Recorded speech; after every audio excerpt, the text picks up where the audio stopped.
안녕하세요. 토요일 날 찬양의 밤 행사가 있어서 무대가 좀 이렇게 생겼습니다. 잠깐 같이 기도드리겠습니다.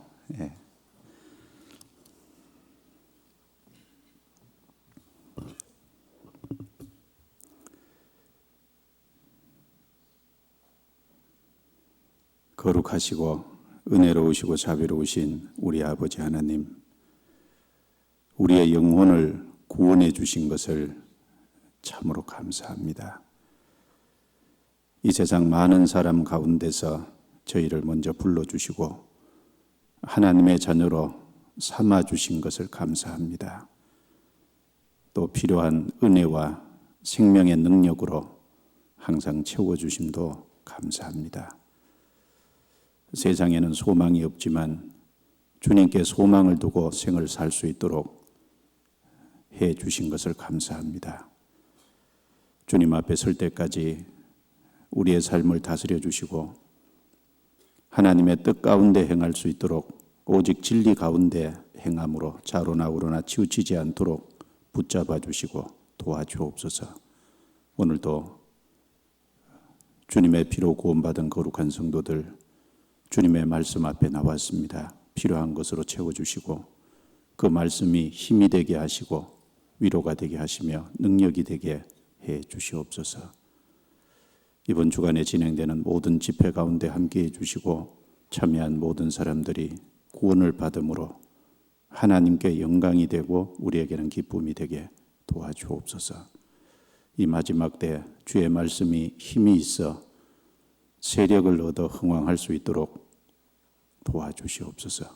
해외 선교사들 일일이 함께해 주시고 영육 가운데 필요한 것을 채워주심으로 담대하고 힘있게 복음을 전할 수 있게 해 주옵소서. 이 시간 함께하지 못한 성도들도 어느 곳에 있든지 일일이 도와주시며 필요하신 은혜로 채워주옵소서. 우리를 구원해 주신 주 예수님 이름으로 기도드리옵니다. 아멘. 성경 고린도후서 5장 말씀을 찾겠습니다.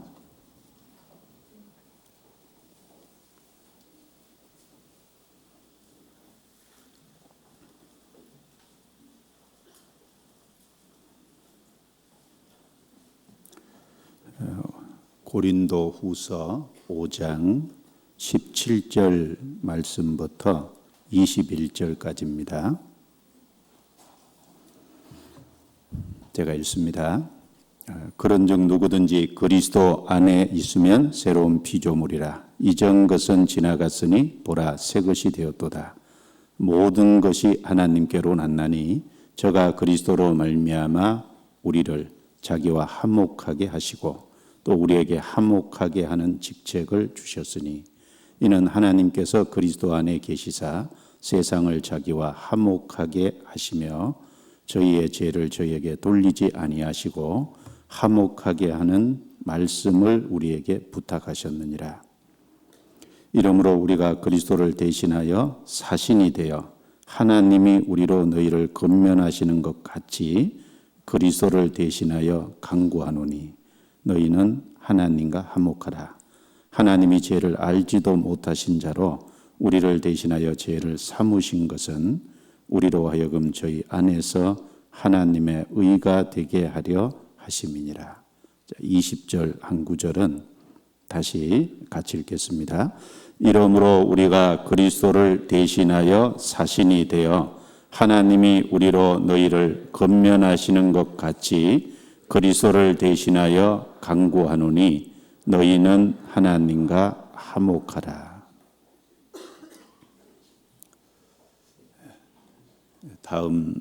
다음 주 11월 3일부터 우리 서울중앙교회 대집회가 계획되어 있습니다. 오늘은 대전도 집회를 앞두고 있기 때문에 전도에 대한 말씀을 함께 좀 상고해 보려고 합니다. 여기 고린도후서 5장 20절 말씀에 우리가 그리스도를 대신하여 사신이 되어, 여기 그리스도를 대신한 사신이라는 말씀이 나옵니다. 구원을 받은 사람은 그리스도를 대신한 사신입니다. 사신이 하는 일은 바로 이 세상 사람들에게 너희는 하나님과 화목하라라고 여기 권한 것처럼 하나님과 화목하라고 권하는 일을 이 땅에 있으면서 하게 됩니다. 그리고 하나님과 화목하라고 권하는 사람은 어떤 사람이냐면 자신이 먼저 하나님과 화목이 이루어져서 하나님 보실 때 새로운 피조물이 되고 새 것이 된 사람입니다. 그래서 하나님은 하나님과 화목이 이루어진 그 사람에게 화목하게 하는 말씀과 화목하게 하는 직책을 주신 겁니다. 그래서 그 주님께 말씀과 직책을 받은 사람이 바로 하나님과 화목하라고 세상을 향해서 그리스도의 사신으로서 대신한 사신으로서 외칠 수 있습니다. 그리고 그리스도를 대신한 사신이라고 하셨기 때문에 우리는 예수님이 이 땅에서 3년 반 동안 즉 공생의 기간 중에 그리스도께서 불신자들을 어떻게 하나님과 화목케 하셨는지 우리는 그분의 모습, 그분의 말씀을 잘 살필 필요가 있습니다. 바로 예수님이 불신자들을 하나님과 화목하게 하신 그 모습을 우리는 본받아야 된다는 겁니다. 그래서 예수님이 어떻게 전도를 하셨는지 그 전도 방법에 대해서 조금 이 시간 또 같이 생각을 해보려고 합니다. 먼저 20절을 좀 같이 보시겠습니다. 이러므로 우리가 그리스도를 대신하여 사신이 되어 이 고린도후서 50장에 우리라는 그 단어가 나오는데 여기서 우리는 1차적으로는 바울과 그리고 바울과 같이 동역을 하는 복음을 전하는 동역자들을 말합니다. 동시에 넓게는 구원받은 모든 사람을 가르치는 단어입니다. 구원받은 모든 사람은 사실 그리스도를 대신한 사신입니다. 그래서 구원받은 사람은 세상과의 관계를 정하면 하나님 앞에서 세상을 향하여 하나님과 화목하라고 외치는 그리스도를 대신한 사신이라고 할 수 있습니다. 이 사신이라는 그 사전적 의미는 국가나 임금의 명을 받아서 외국으로 파견된 사람을 가리킵니다. 이 성경이 기록될 당시의 사신은 황제의 대사를 가리키는 말입니다. 이 당시에 로마 황제 그러면 엄청난 절대 권력을 갖고 있고 그 로마 황제의 어떤 권위와 위엄은 대단합니다. 그 로마 황제의 명을 받아서 외국으로 파견되어 황제의 일을 처리하고 그리고 황제의 정권을 위임받은 정권 대사라고 할 수 있습니다. 그래서 이 대사라는 단어가 그 당시에 그렇게 사용이 됐다는 겁니다. 그래서 황제 사신은 황제의 명을 받아 파견된 자입니다. 황제의 사신은 황제의 일을 처리하는 사람입니다. 황제의 사신은 황제의 뜻을 전하는 사람이죠. 자, 그리스도인들을 가르쳐서 그리스도를 대신한 사신이라고 말씀했을 때는 그리스도인들의 위치가 세상에서 바로 그리스도의 명을 받아 파견된 사람이라는 겁니다. 세상에서 그리스도의 일을 하는 사람이 그리스도를 대신한 사신입니다. 바로 그리스도의 뜻을 알리는 사람이 그리스도를 대신한 사신입니다. 그리스도의 뜻은 다른 것이 아니라 바로 하나님께서 완성해 놓으신 화목의 복음을 이 세상에 전파하는 그 일입니다. 그래서 마태복음 28장 19절 20절 말씀에 그러므로 너희는 가서 모든 족속으로 제자를 삼아 아버지와 아들과 성령의 이름으로 세례를 주고 내가 너희에게 가르쳐 분부한 모든 것을 지키게 하라. 볼지어다 내가 세상 끝날까지 너희와 항상 함께 있으리라. 그러므로 너희는 가서, 물론 그 너희는 먼저는 예수님의 제자들입니다. 그와 동시에 구원을 받은 모든 사람은 그리스도의 제자잖아요. 그래서 구원을 받은 모든 사람, 너희는 가서 그랬습니다. 어디로 가냐면 세상으로 가죠. 그래서 모든 족속에게로 가서 바로 복음을 전해서 제자를 삼고, 그래서 구원받게 하고, 그리고 세례를 주고, 하나님께서 명하신 모든 것을 이제 가르쳐서 순종하게끔 그 일을 합니다. 마가복음 16장 15절에도 보면 너희는 온 천하에 다니며 만민에게 복음을 전파하라. 온 천하로 주님의 명을 받아서 보냄받은 사람이죠. 요한복음 20장 21절에도 보면 예수님께서 부활하신 이후에 제자들에게 나타나셔서 손에 못자국, 옆구리에 창자국을 보여주셨죠. 그리고 너희에게 평강이 있을지어다 라는 말씀을 하신 이후에 아버지께서 나를 보내신 것 같이 나도 너희를 세상에 보내노라. 바로 예수님은 하나님 아버지의 성부 하나님의 뜻을 따라서 이 땅에 보내신 분이고, 바로 우리는 그 예수님의 복음을 전하기 위해서 또 예수님께로부터 세상에 보냄을 받은 자입니다. 마치 황제의 명을 따라서 외국으로 파송된 황제의 대사, 그 사신이 있듯이 구원받은 모든 사람은 그리스도의 명을 받아서 이 세상으로 보냄을 받은 그리스도를 대신한 사신입니다. 그래서 황제의 대사는 바로 황제의 일을 합니다. 마찬가지로 구원을 받은 그리스도인은 이 세상에서 그리스도의 일을 합니다. 그래서 6장 1절을 보겠습니다. 6장 1절 같이 읽겠습니다. 우리가 하나님과 함께 일하는 자로서 너희를 권하노니 하나님의 은혜를 헛되이 받지 말라. 우리가 하나님과 함께 일하는 자다. 참 놀라운 말씀이죠. 구원을 받은 사람은 하나님과 함께 일하는 자입니다. 또 그리스도와 함께 일하는 자입니다. 그래서 고린도전서 3장 9절 말씀에 우리는 하나님의 동역자들이요 너희는 하나님의 밭이요 하나님의 집이니라. 바울 사도께서 고린도 교회에 편지를 보내면서 너희는 하나님의 밭이다. 밭은 농부가 일하는 곳이잖아요. 고린도 성도들을 향해서 너희는 하나님의 밭이라는 것은 고린도 교회는 바로 하나님이 일하시는 일터라는 거죠. 그리고 너희는 하나님의 집이니라. 그 말씀은 고린도 교회, 즉 고린도 성도들이 있는 거기는 주님이 거하시는 곳입니다. 그와 동시에 우리는 하나님의 동역자들이요.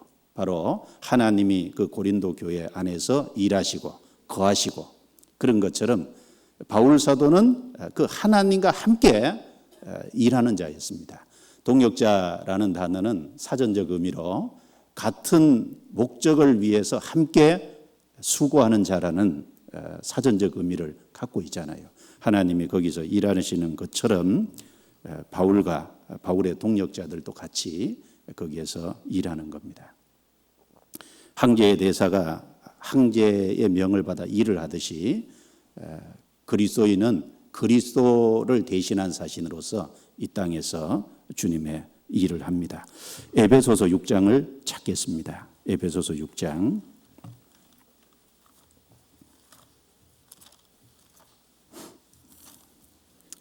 6장 19절 20절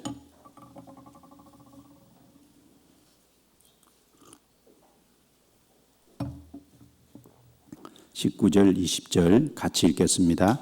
또 나를 위하여 구할 것은 내게 말씀을 주사 나로 입을 벌려 복음의 비밀을 담대히 알리게 하옵소서 할 것이니 이 일을 위하여 내가 쇠사슬에 매인 사신이 된 것은 나로 이 일에 당연히 할 말을 담대히 하게 하려 하심이라.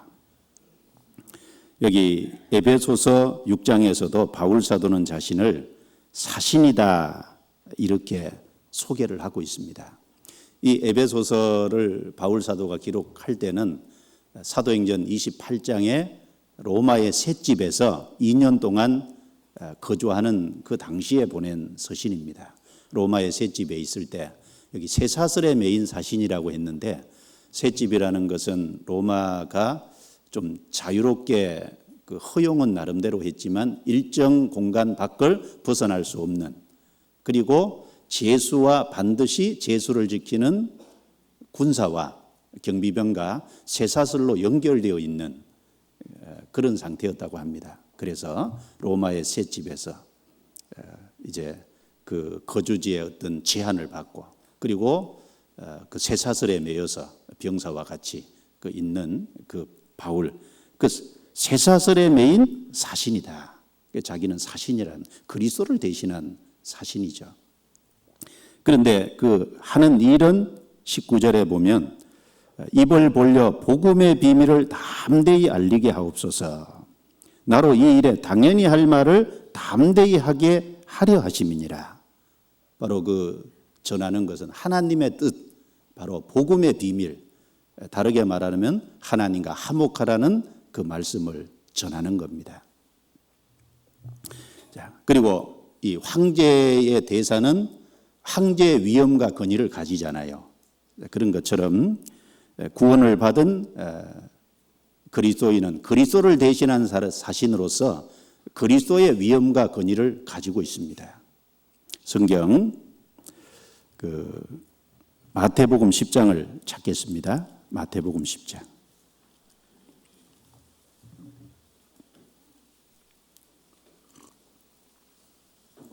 마태복음 10장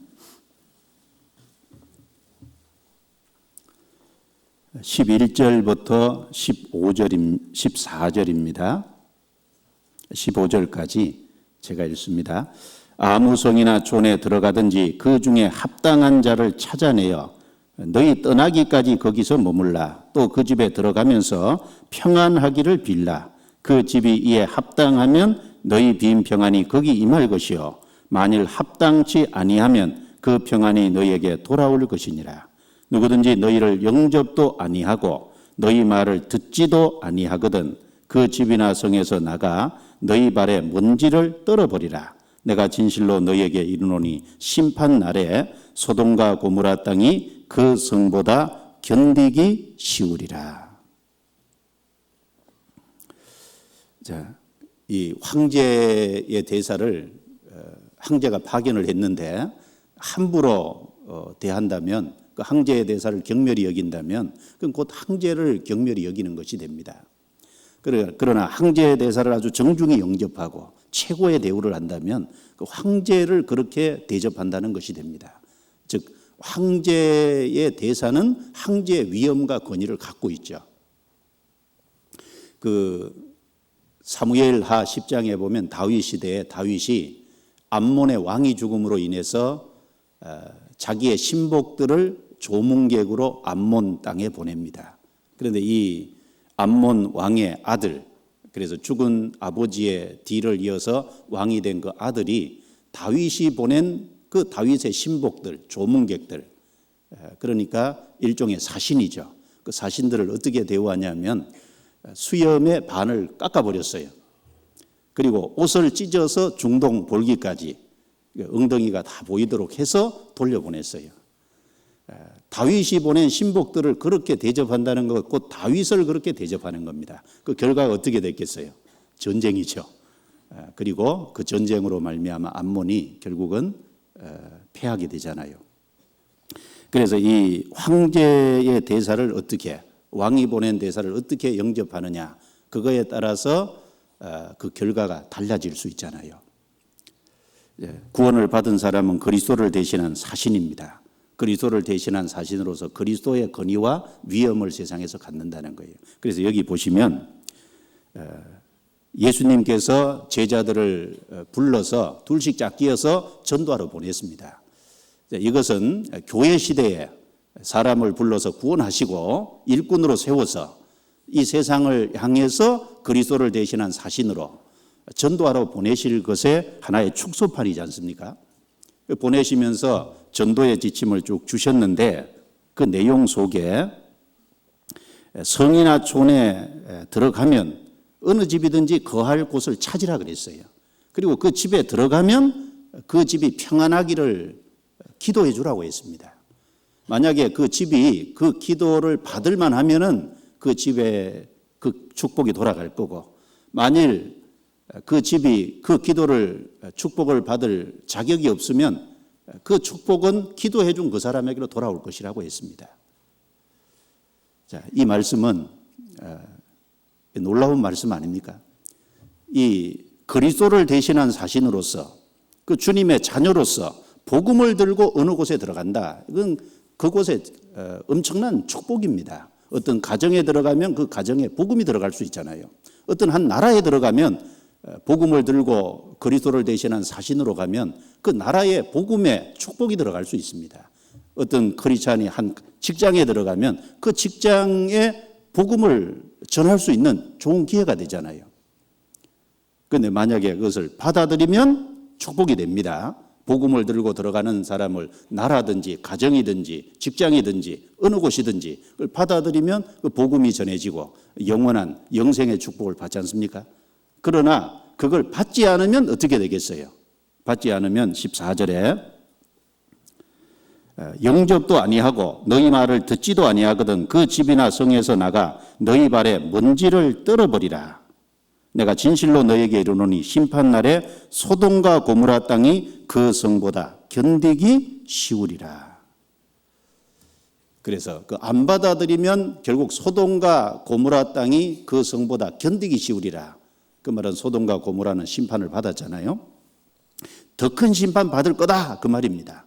복음을 들고 들어가는 사람을 받지 않으면 결국은 심판이 임합니다. 그 말은 무슨 뜻이겠어요? 그리스도를 대신한 사신은 그 그리스도의 위엄과 권위를 사실은 갖고 있습니다. 엄청난 거지 않습니까? 황제의 대사가 권위와 위엄을 가졌듯이 그리스도를 대신한 사신은 엄청난 권위와 위엄을 가진 겁니다. 그래서 그 복음을 들고 들어가는 그리스도를 대신한 사신을 받아들이면 곧 주님을 영접하는 거예요. 그런데 그걸 거절하면 곧 주님을 거절하는 겁니다. 10장 40절 같이 읽겠습니다. 너희를 영접하는 자는 나를 영접하는 것이요 나를 영접하는 자는 나 보내신 이를 영접하는 것이니라. 너희를 구원받은 사람이죠. 그 복음을 들고 들어가는 구원받은 사람을 영접하는 것은 곧 주님을 영접하는 것입니다. 그런데 복음을 들고 들어가는 그 크리스천을 영접하지 않는 것은 결국 주님을 영접하지 않는 것이 되는 거예요.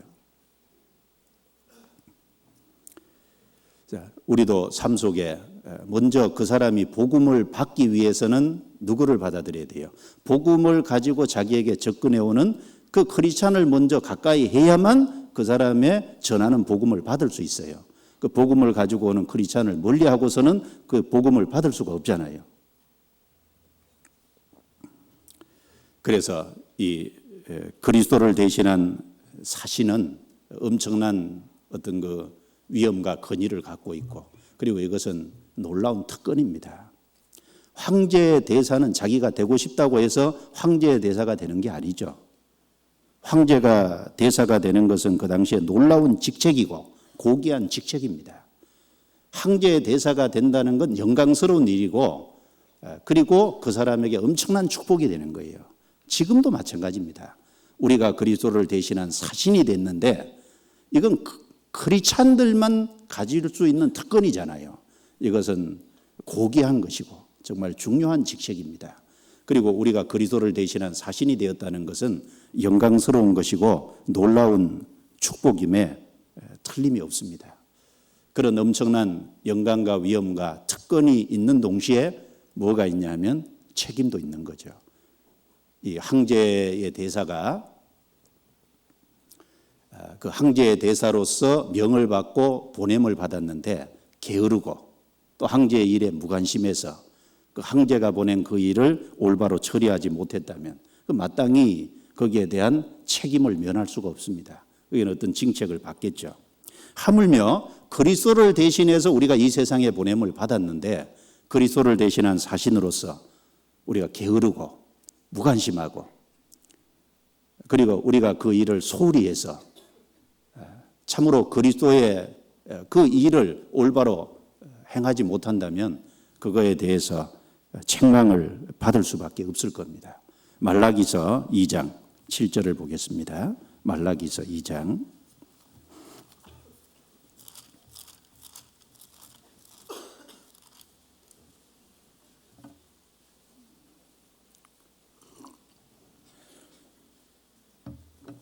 말라기서 2장 7절입니다. 같이 읽겠습니다. 8절까지. 대저 제사장의 입술은 지식을 지켜야 하겠고 사람들이 그 입에서 율법을 구하게 되어야 할 것이니 제사장은 만군의 여호와의 사자가 되면을 너희는 정도에서 떠나 많은 사람으로 율법에 거치게 하도다. 나 만군의 여호와가 이르노니 너희가 내 위의 언약을 파하였느니라. 여기 말라기 시대에 그 제사장은 여호와의 사자가 된다. 다른 말로 여호와에 보내신 일종의 사신이라는 겁니다.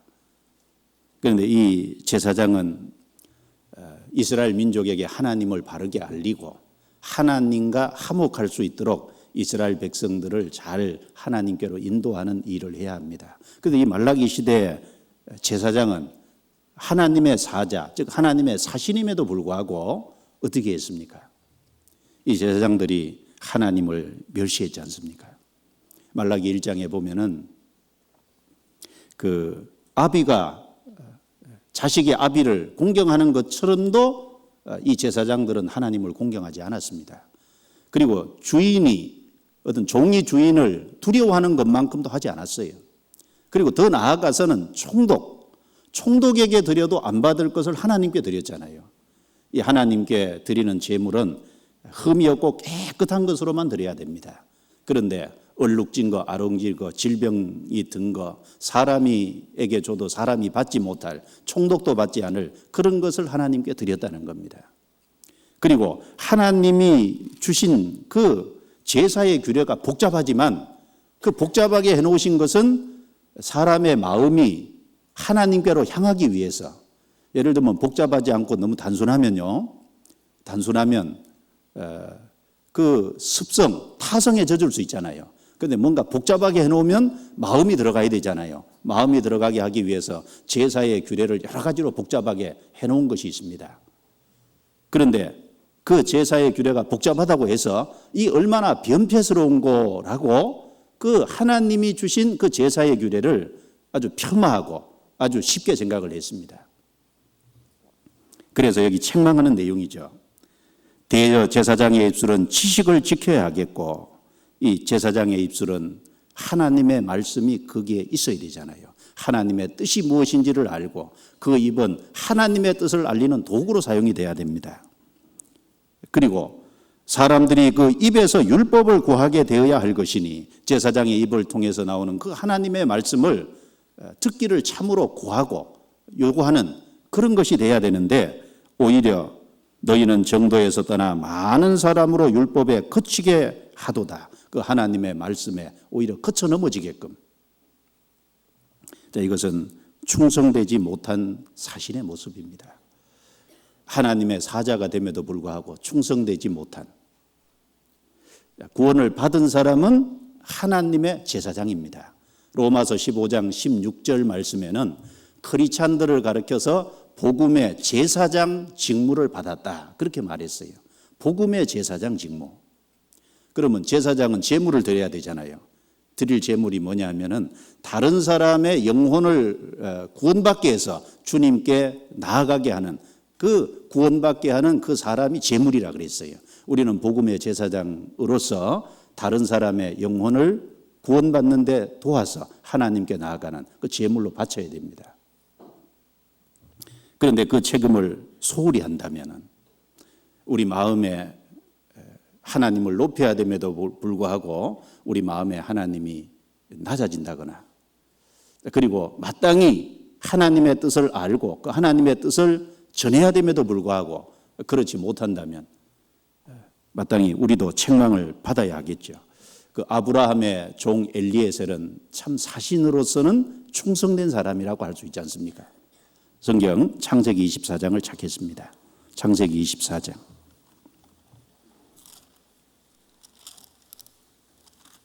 24장 32절, 33절입니다.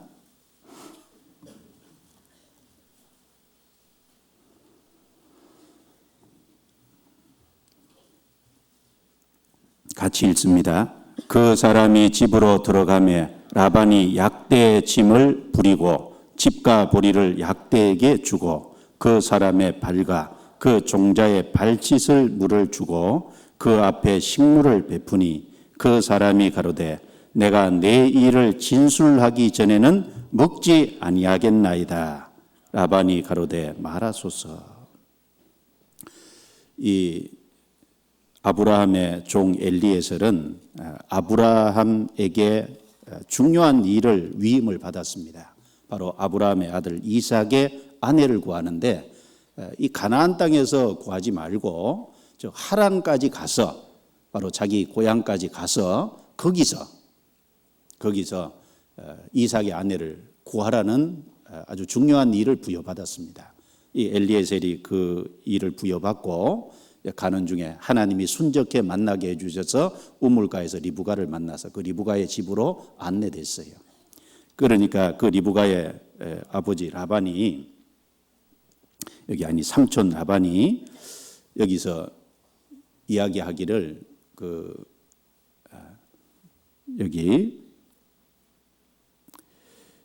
라반이 약대의 짐을 부리고 집과 보리를 약대에게 주고 그 사람의 발과 그 종자의 발짓을 물을 주고 그 앞에 식물을 베푸니, 그래서 그 사람을 대접하기 위해서 이제 발짓을 물을 주고 식물을 베푸는데 이 아브라함의 종 엘리에셀이 그 식물을 먹지 않는 거예요.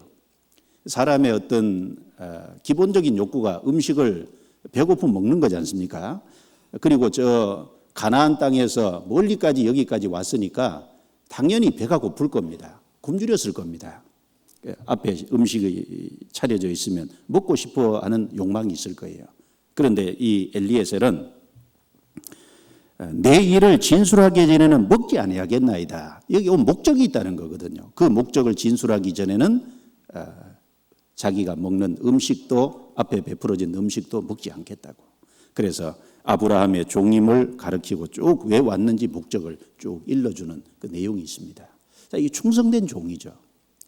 예수님은 요한복음 4장에 배가 고프셨습니다. 사마리아 그 여인과 우물가에 있으면서 그 여인에게 자기가 메시아라는 걸 알리고 그 여인이 사마리아로 들어가서 전도해서 많은 사람이 나오고 있었습니다.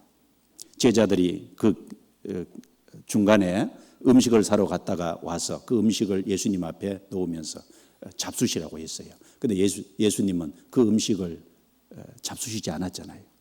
그 사마리아 여인에게 물도 못 얻어 잡수고 자기 앞에 있는 음식도 먹지 않으시고, 예수님이 요한복음 4장 그 34절에 말씀하기를 내 양식은 내 아버지의 뜻을 행하며 그 일을 온전히 이루는 이것이니라.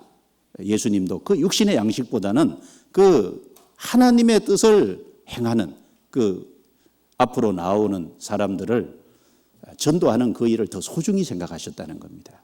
이 엘리에셀이라는 종도 음식보다는 그 자기가 온 목적, 그것을 이루는 그 일을 더 소중하게 생각하는.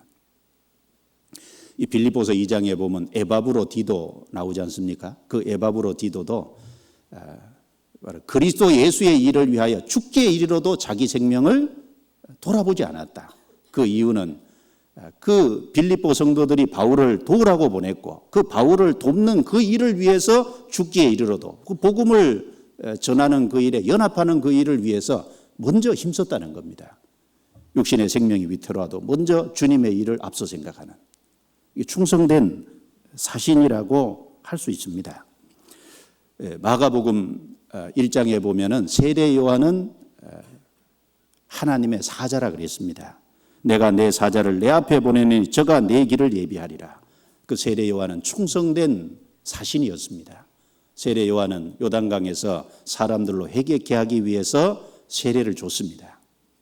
그리고 예수님이 그 앞에 나올 때 요한복음 1장 29절에 보면 보라 세상 죄를 지고 가는 하나님의 어린 양이라고 예수님을 지시했습니다. 그 다음 날 또 만났어요. 그 만날 적에 자신을 따르는 두 제자와 함께 있을 때 만났습니다.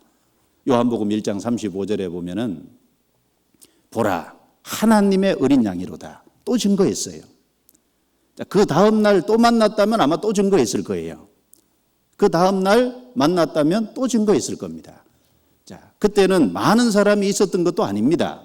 그 다음 날은 딱 자기를 따르는 두 명의 제자와 함께 있을 때 예수님을 보라 하나님의 어린 양이라고 증거했습니다. 그 세례 요한은 충성된 사신이었습니다. 황제의 대사로서 그 엄청난 위엄과 권위 그리고 특권이 있는데 그걸 소홀히 한다면 거기 책임이 있듯이 구원받은 사람은 그리스도를 대신한 사신입니다. 잊지 말아야 됩니다.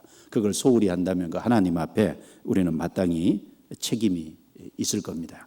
고린도후서 5장 다시 넘기겠습니다. 고린도후서 5장.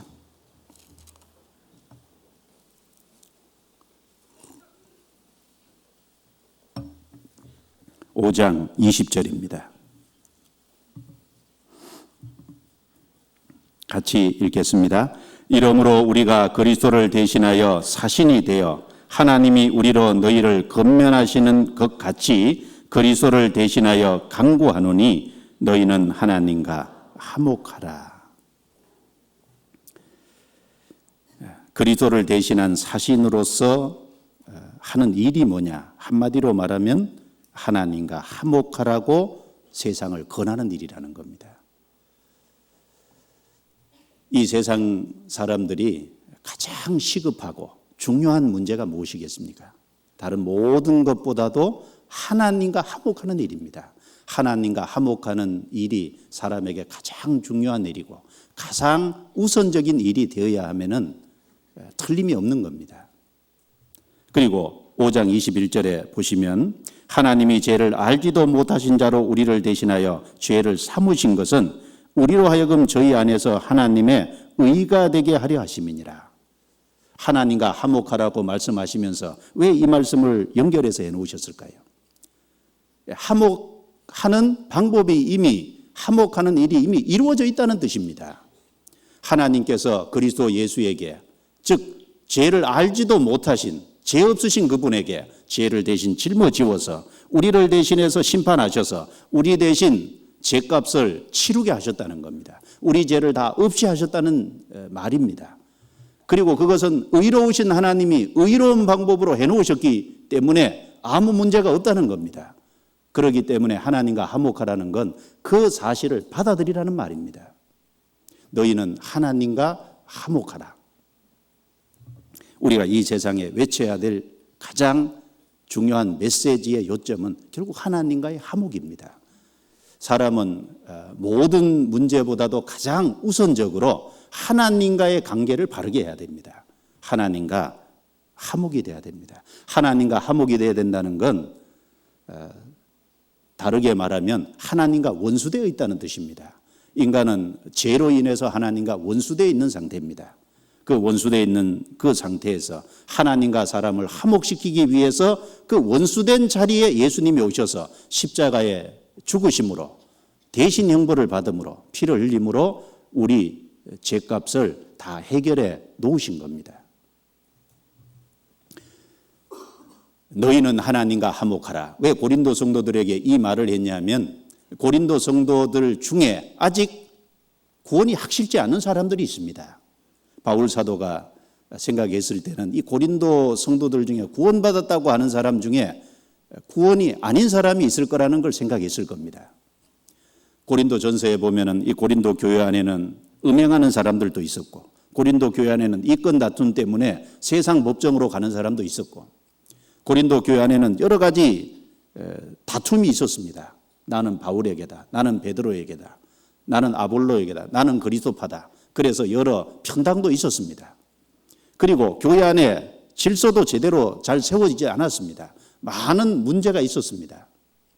그런 모습을 보면서 너희는 하나님과 화목하라. 1차적으로 그 고린도 교회 안에 구원이 확실치 않은 사람들 있었을 거예요. 그래서 고린도 후서 13장 5절에 보면은 너희는 스스로 확증하라 그랬습니다. 자기 믿음이 있는지 한번 돌아보고 그리스도께서 너희 안에 계시지 않으면 구원을 확실치 않은 거라고. 그래서 자기 신앙을 한번 확증하고 점검하라고 얘기하고 있습니다. 또 구원을 받았어도 뭔가 계속해서 하나님과 화목이 돼야 되는데 죄 가운데 또 하나님과 자신 사이에 더 중요한 것이 끼어들므로 말미암아 하나님과의 관계는 아버지 아들이 됐을지라도 하나님과 화목을 누리지 못하는 그런 사람들도 있었을 거예요. 그래서 그런 사람들을 향해서 너희는 하나님과 화목하라고 말했습니다. 자, 하나님과 화목해야 됩니다. 그래서 원수되어 있다면 아직 죄를 해결받지 못했다면 반드시 구원을 받아야 됩니다. 그리고 구원을 받았다면 하나님 앞에 그 화목을 누리는 것이 마땅합니다. 성경 로마서 3장을 보겠습니다. 로마서 3장.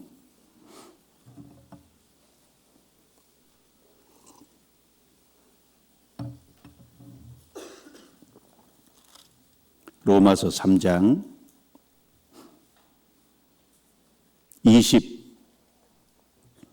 24절 25절입니다. 같이 읽겠습니다. 그리스도 예수 안에 있는 구속으로 말미암아 하나님의 은혜로 값없이 의롭다 하심을 얻은 자 되었느니라. 이 예수를 하나님이 그의 피로 인하여 믿음으로 말미암는 화목 제물로 세우셨으니 이는 하나님께서 길이 참으시는 중에 전에 지은 죄를 광가하심으로 자기의 의로우심을 나타내려 하심이니 됐습니다. 이 말씀대로 이 예수를 하나님이 그의 피로 인하여 믿음으로 말미암는 화목제물로 세우셨다. 예수님이 이미 죄 없으신 예수님이 죽으심으로 화목케 하셨기 때문에 받아들이면 하나님과 화목이 됩니다. 로마서 5장도 보겠습니다. 5장 10절 같이 읽습니다. 곧 우리가 원수 되었을 때 그 아들의 죽으심으로 말미암아 하나님으로 더불어 화목되었은즉 화목된 자로서는 더욱 그의 살으심을 인하여 구원을 얻을 것이니라. 우리가 하나님과 원수되어 있을 때 아들의 죽으심으로 하나님으로 더불어 화목되었은즉 근거는 예수님이 죽으셨기 때문에 우리 죄를 없이 하셨기 때문에 하나님과 화목이 됐습니다. 화목이 됐다면 누려야죠. 5장 1절입니다. 또 같이 읽습니다. 그러므로 우리가 믿음으로 의롭다 하심을 얻었은즉 우리 주 예수 그리스도로 말미암아 하나님으로 더불어 화평을 누리자. 그래서 죄를 용서받고 하나님과 화목이 참으로 됐다면 화평을 누리는 그 화목을 누리는 것이 필요합니다. 성경에 레위기 7장 11절부터 13절에 화목제 제사가 거론이 되어 있습니다. 이 화목제 제사는 두 가지 의미가 있죠. 구원받지 못한 사람이 이제 죄로 말미암아 하나님과 원수되어 있는데 그리스도께서 화목제물로 죽어주심으로 하나님과 사람이 화목할 것을 말씀하시는 동시에 구원받은 이후에 구원받은 사람이 하나님과 화목이 이루어졌지만 이제 혹시 죄로 말미암아 혹시 다른 것이 끼어들므로 말미암아 하나님과의 화목을 누리지 못하는 경우가 생길 수 있습니다. 그래서 계속해서 화목을 누려야 될 것에 대한 그 제사가 화목제 제사입니다. 두 가지 의미가 다 포함되어 있죠. 그런데 그 내용에 보면은 그 제사를 드릴 때 그 제사의 제물에 유교병을 사용합니다. 유교병. 유교병이라는 것은 누룩을 넣어서 만든 떡이에요. 화목제 제사예요. 화목제 제사에 왜 누룩을 넣어서 떡을 만들어서 제사를 드릴까요? 구원받은 이후에 우리에게 죄성이라는 기질이 여전히 있습니다. 그 죄성이 있는 상태에서 하나님과 화목인 거예요. 하나님과 화목입니다. 그럼 혹시 죄성이 있는데 있는 건 괜찮은데 그 죄를 고의적으로 지었을 때는 하나님과의 교제에 문제가 생기죠. 아버지 아들 관계는 이상이 없지만 교제가 안 됩니다. 그래서 요한 1서에 보면 자백하면 저는 미쁘시고 의로사 우리를 모든 불의에서 깨끗하게 하실 것이요. 그 예수님의 피는 우리를 구원받게 하는 동시에 하나님과 화목을 누리는데 계속해서 필요합니다. 그리고 구원받은 사람이 삶 속에서 하나님보다 더 소중한 것이 들어오면 하나님과의 교제가 깨지잖아요. 성경 욥기 22장입니다. 욥기 22장.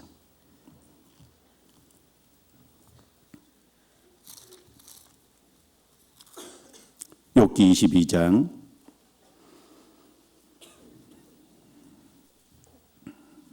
21절부터 제가 읽습니다. 너는 하나님과 화목하고 평안하라. 그리하면 복이 내게 임하리라. 청컨대 너는 그 입에서 교훈을 받고 그 말씀을 내 마음에 두라. 내가 만일 전능자에게 돌아가고 또 내 장막에서 불의를 멀리 버리면 다시 응하리라. 내 보배를 진토에 버리고 오빌의 금을 강가에 돌에 버리라. 그리하면 전능자가 내 보배가 되시며 내게 귀한 은이 되시리니 이에 내가 전능자를 기뻐하여 하나님께로 얼굴을 들 것이라. 너는 그에게 기도하겠고 그는 들으실 것이며 너의 서원한 것을 내가 갚으리라. 자, 너는 하나님과 화목하고 평안하라. 구원을 받은 사람은 마땅히 삶 속에 하나님과 화목을 해야죠. 화목해야 평안이 있을 겁니다. 그런데 그 화목이 깨어지는 이유가 뭐겠습니까? 하나님의 말씀을 멀리하기 때문에 하나님과의 화목이 깨지는 거예요. 그래서 혹시 하나님과 화목을 누리지 못하면 먼저는 그 교훈을 다시 받아야죠. 22절에 너는 그 입에서 교훈을 받고 그 말씀을 내 마음에 두라. 하나님의 말씀을 다시 귀 기울여서 마음을 기울여서 하나님의 말씀을 받아야 될 겁니다. 그리고 내 보배를 진토에 버리고 오빌의 금을 강가의 돌에 버리라고 했습니다. 하나님보다 더 소중한 것이 들어와 있으면 그것을 제거해야 됩니다. 하나님과 나 사이에 중간에 막힌 담이 없어야 되잖아요. 처음에는 구원받으면 하나님이 최고가 되고 하나님이 가장 소중한 분이고 하나님이 내 생에 가장 중요한 분인데 시간이 점점 지나가면서 마음이 무뎌지고 눈이 세상으로 돌아가고 어느 순간인가 자기도 모르게 하나님보다 더 소중한 것이 들어와 있을 수 있거든요. 그 하나님과 보다 더 소중한 것이 들어와 있으면 교제가 잘 안 되죠. 그래서 그런 것이 무엇인지 찾아내서 그것을 버리라 그랬습니다. 버려야만 전능자가 내 보배가 되시며 하나님이 우리 보배가 되시잖아요. 하나님보다 더 보배롭다고 생각하는 게 있으면 하나님이 보배가 될 수 없지 않습니까? 그렇게 될 때 우리가 하나님께로 얼굴을 들 수 있을 거다. 하나님께 기도하게 되고 하나님은 그 기도를 들으실 것이고 그리고 하나님께서 내가 소원하는 그 소원을 갚아주실 거다라고 말씀했습니다. 너희는 하나님과 화목하라. 우리는 그리스도를 대신한 사신으로서 세상을 향해서 화목하라고 권하는 사람들입니다. 그러려면 먼저 우리 자신이 하나님과 화목이 돼야죠. 그리고 화목이 됐다면 정말 그 화목을 누리는 삶이 돼야 됩니다. 화목하고 그 화목을 누리는 삶이 될 때 우리도 다른 사람을 향해서 너희는 하나님과 화목하라고 권할 수 있지 않겠어요? 자신이 하나님과 화목되지도 않은 사람이 자신이 하나님과 화목을 누리지도 못하는 사람이 다른 사람을 향해서 어떻게 너희는 하나님과 화목하라고 권할 수 있겠습니까? 그건 불가능한 말이잖아요. 고린도후서 5장 다시 보겠습니다. 고린도후서 5장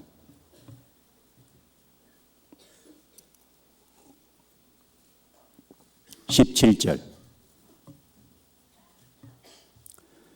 그런즉 누구든지 그리스도 안에 있으면 새로운 피조물이라. 이전 것은 지나갔으니 보라 새 것이 되었도다. 모든 사람은 아담 안에서 납니다. 아담 안에서 난다는 말은 다른 말로 그리스도 밖에서 난다는 말입니다.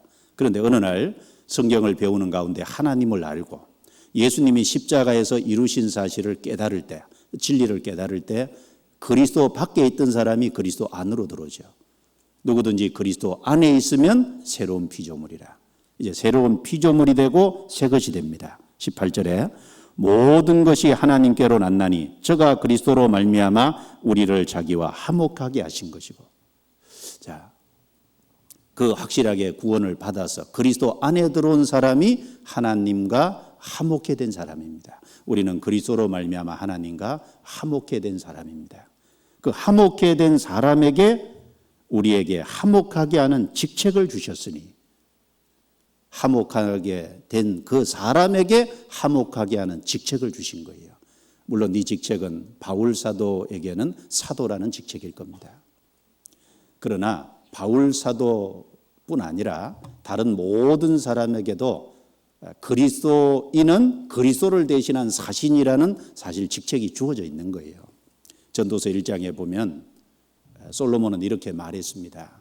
다윗의 아들 예루살렘 왕 전도자의 말씀이라. 그런 다윗의 아들이었습니다. 그런 예루살렘 왕이었습니다.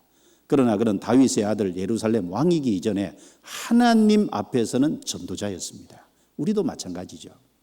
꼭 어떤 사도라는 직책, 또 어떤 전도자라는 직책, 교회 안에 어떤 직책을 받기 이전에 모든 크리스찬들은 그리스도를 대신한 사신일 거예요. 이 세상에서. 세상과의 관계 속에서 하나님 앞에서 그리스도를 대신한 사신이 틀림없습니다. 구원받은 사람의 그 직책을 주셨어요. 그리고 그 화목하게 하는 말씀도 주셨잖아요. 19절에 이는 하나님께서 그리스도 안에 계시사 세상을 자기와 화목하게 하시며, 같이 읽습니다. 저희의 죄를 저희에게 돌리지 아니하시고 화목하게 하는 말씀을 우리에게 부탁하셨느니라. 이 세상 사람들의 죄를 세상 사람들에게 돌리지 않았죠.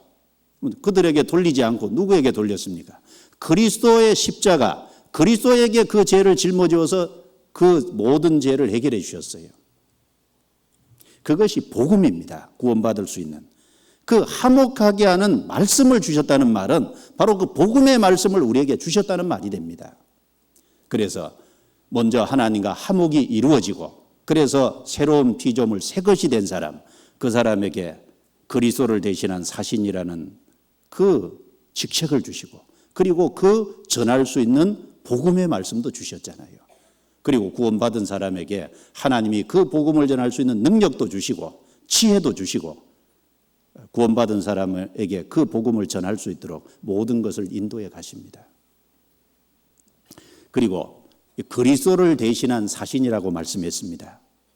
자, 그리스도를 대신한 사신이면 그리스도께서는 이 땅에 3년 반 공생애를 하실 때 어떻게 전도하셨는지 우리가 좀 살필 필요가 있습니다. 그리스도께서 어떻게 전도하시고, 그리스도께서 어떻게 불신자를 대하시고, 그리스도께서 어떻게 세상을 하나님과 화목하게 하셨는지 우리는 그 지혜를 배울 필요가 있어요. 우리는 그분을 본받아야 됩니다. 그리고 그분이 우리에게 세상에 전도하러 보내면서 어떤 지침을 주셨는지 우리는 그 지침을 좀 심각하게 생각할 필요가 있습니다. 그것을 살펴야 될 필요가 있습니다.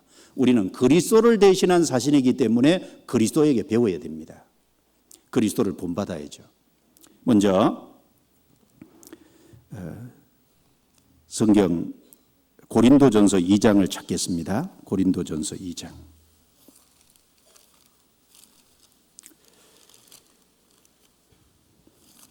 이 세상에서 그리스도를 대신한 사신이 되려면 먼저 그리스도의 마음을 가져야 될 겁니다. 고린도전서 2장 16절입니다. 16절 같이 읽겠습니다. 누가 주의 마음을 알아서 주를 가르치겠느냐? 그러나 우리가 그리스도의 마음을 가졌느니라. 주님을 가르칠 수 있는 사람은 아무도 없죠. 우리는 주님께 배우는 자인데, 그러나 우리가 그리스도의 마음을 가졌느니라. 바울의 동역자들, 복음을 전하는 그 사람들이 그리스도의 마음을 가졌다 그랬습니다. 빌립보서 1장 8절에는 내가 예수 그리스도의 심장으로 너희 무리를 어떻게 사모하는지 하나님이 내 증인이시니라. 바울 사도는 아주 자랑스럽게 내가 예수 그리스도의 심장을 가졌다고. 심장을 가졌다는 말은 다른 말로 마음을 가졌다는 것과 같은 겁니다. 예수 그리스도의 마음을 가진 사람, 그 사람이 그리스도를 대신한 사신이 될 수 있을 겁니다. 자, 구체적으로 말하면 예수님은 자신을 낮추시고 섬기는 위치에 서셔서 세상을 섬기셨습니다. 그래서 빌립보서 2장 7절 8절에 자기를 비어 종의 형체를 가져 사람들과 같이 되었고 사람의 모양으로 나타나셨으며 자기를 낮추시고 죽기까지 복종하셨으니 곧 십자가에 죽으심이라. 예수님은 자신을 낮추시고 다른 사람을 섬기셨습니다. 마가복음 10장 45절 말씀에도 인자에 온 것은 섬김을 받으려 함이 아니라 섬기려 하고 자기 목숨을 많은 사람의 대속물로 주려 하심이니라 라고 하셨습니다. 예수님이 섬기는 위치에서 다른 사람을 섬겼듯이 그리스도의 마음을 참으로 가진 사람은, 그리스도의 대신한 사신이 될 수 있는 사람은 섬기는 위치에 있는 사람입니다. 섬기는 위치에서 다른 사람을 섬기려고 할 때 진정으로 그리스도를 대신한 사신이 될 수 있을 겁니다. 성경 고린도 후서 4장을 찾겠습니다. 고린도 후서 4장 5절입니다. 4장 5절.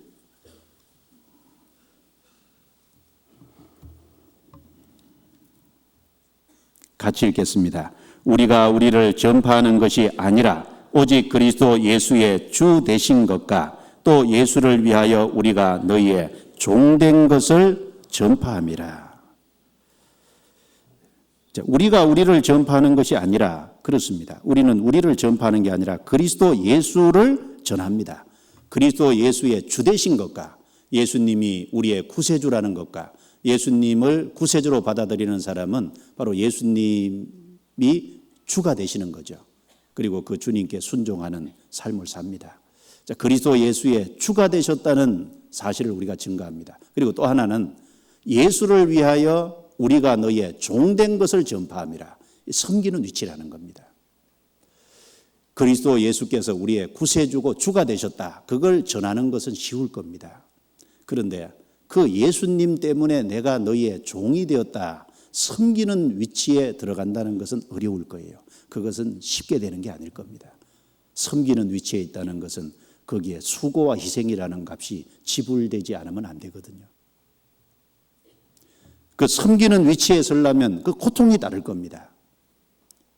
예수님은 이 땅에 섬기는 위치에서 낮아지셔서 다른 사람을 섬기셨다는 겁니다. 우리는 그 그리스도를 대신한 사신이 되기 위해서는 우리도 섬기는 위치에 있어야 됩니다. 바울 사도는 고린도전서 9장에 말씀하기를 내가 모든 사람에게 자유하였으나 모든 사람에게 종이 됐다고 말했습니다. 모든 사람에게 자유합니다. 그러나 왜 모든 사람에게 종이 될까요? 아무쪼록 몇몇 사람들을 구원코자 함이니 몇몇 사람이라도 구원케 하기 위해서 섬기는 위치에 섰다는 겁니다. 유대인에게는 자기는 율법에 속한 자가 아니지만 율법 아래 있는 자처럼, 이방인에게는 자기는 그리스도의 율법이 있지만 마치 율법이 없는 자처럼 여러 사람에게 여러 모양이 됐다고 했습니다. 그리고 연약한 사람에게 연약한 모습으로, 그래서 여러 모습이 된 것은 아무쪼록 몇몇 사람들을 구원코자. 그게 쉬운 게 아닐 겁니다.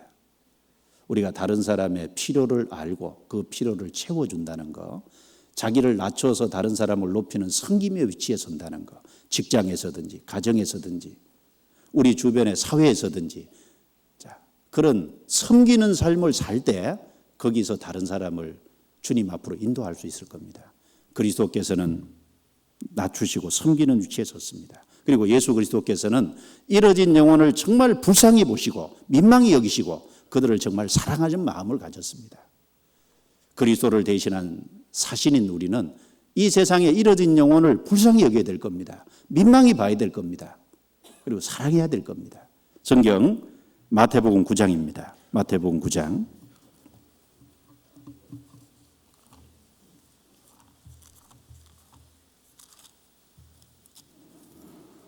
마태복음 9장 36절입니다.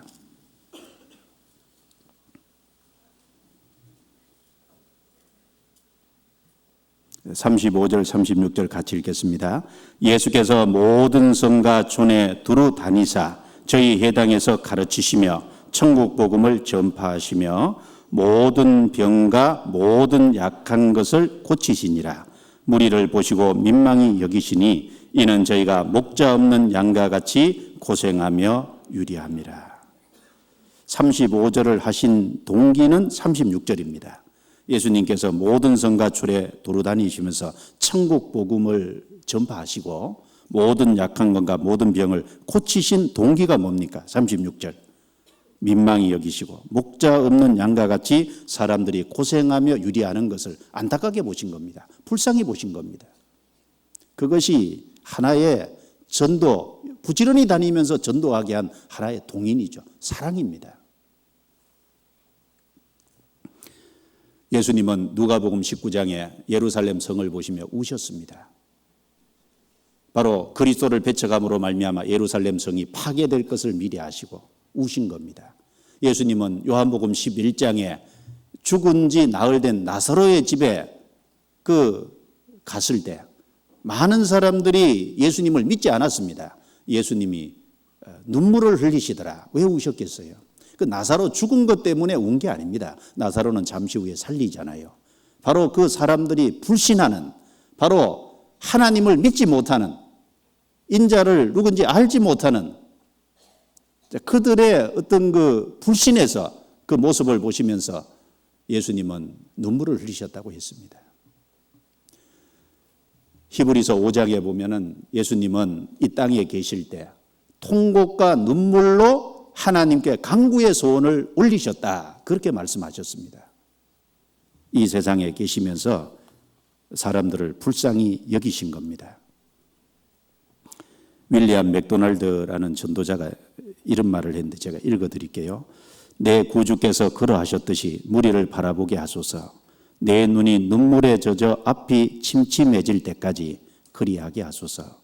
방황하는 양떼를 동정의 눈길로 바라보고 주님에 대한 사랑으로 인해 그들을 사랑하게 하소서. 그렇죠.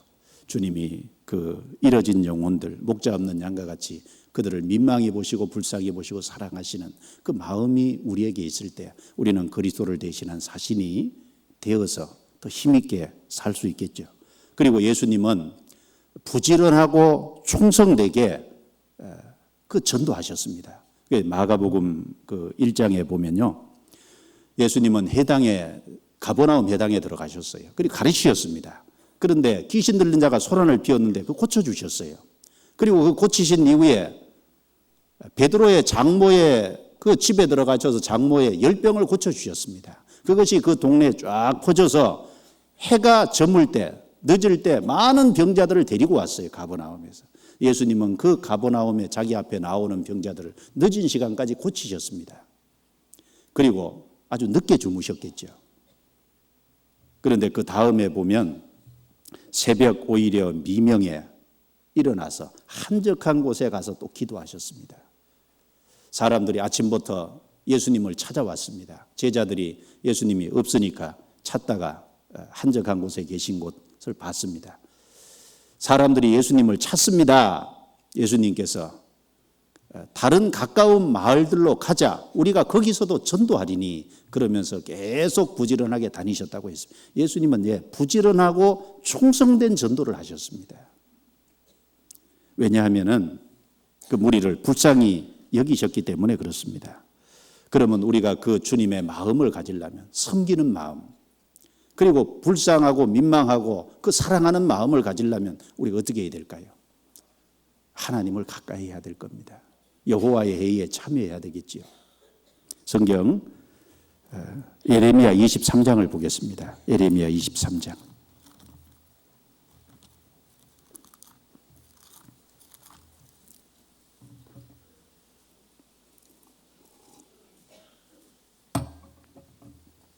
예레미야 23장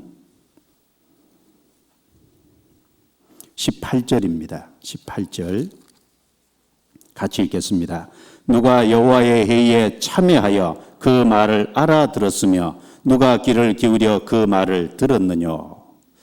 여기 여호와의 회의라는 말씀이 나옵니다. 22절에 또 같이 읽겠습니다. 그들이 만일 나의 회의에 참여하였다면 내 백성에게 내 말을 들려서 그들로 악한 길과 악한 행위에서 돌이키게 하였으리라. 자, 여호와의 회의에 참여한 자가 주님 말씀을 알아들었기 때문에 그 말을 다른 사람에게 전해서 악한 길과 악한 행위에서 돌이키게 하였으리라. 여호와의 회의가 뭐겠습니까? 여호와의 회의는 주님의 뜻을 알 수 있는, 그리고 주님의 마음을 본받을 수 있는 그곳에 참여하는 게 여호와의 회의잖아요. 여호와의 회의를 참여하는 것이 하나님의 말씀을 가까이 하는 것도 되고 기도하는 것도 되고 우리가 교제하는 거, 구역 모임, 조 모임, 말씀 들으러 참여하는 거, 성도들과 함께 교제하는 거, 간절한 마음으로 말씀을 사모하고 기도하는 가운데 구역 모임, 조 모임, 말씀을 듣는 곳에 한번 참여해 보세요. 하나님이 우리 마음을 바꿔주실 거예요. 하나님이 지금도 우리 이 가운데 지나가고 계시잖아요. 역사하고 계십니다. 하나님의 보이지 않는 손길이 있습니다. 그래서 이 여호와의 회의에 참으로 참여한 사람들이 주님의 뜻을 알고 그리고 주님의 마음을 본받고 그 주님의 마음을 본받았기 때문에 주님의 뜻을 이 세상에 전할 수 있을 겁니다. 예수님은 십자가 위에서 큰 고통 가운데 계셨잖아요. 큰 고통 가운데 계셨던 그 예수님께서 자기 옆에 죽어가는 그 강도를 구원해 주셨잖아요. 오늘 내가 나와 함께 낙원에 있어. 예수님도 고통 가운데 계세요. 고통 가운데 계신데 자기 옆에 죽어가는 그 강도를 불쌍히 여기시고 그 강도의 그 간구와 소원을 들어주셨습니다. 예수님의 그 자기를 향해서 죽이고 비난하는 그 사람들을 향해서 기도해 주신 모습, 강도를 향해서 그 하신 자비로운 손길, 그 모습들을 다 지켜보고 있었던 백부장은 고백을 했잖아요. 그는 과연 의인이었도다. 그는 과연 하나님의 아들이었도다. 그리고 많은 사람이 그 모습을 보면서 예수님의 그 마음과 그 충성스러운 모습을 보시면서 가슴을 치면서 울면서 그곳을 떠났다고 했지 않습니까? 아마 그 중에 꽤 많은 사람이 주님 앞으로 돌아왔을 수 있겠지요.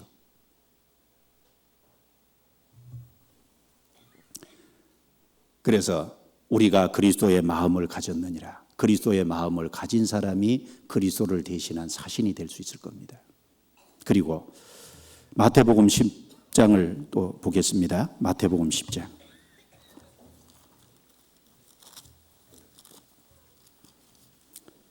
마태복음 10장 16절.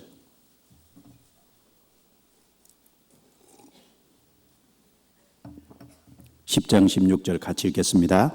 보라, 내가 너희를 보냄이 양을 이리 가운데 보낸가 같도다.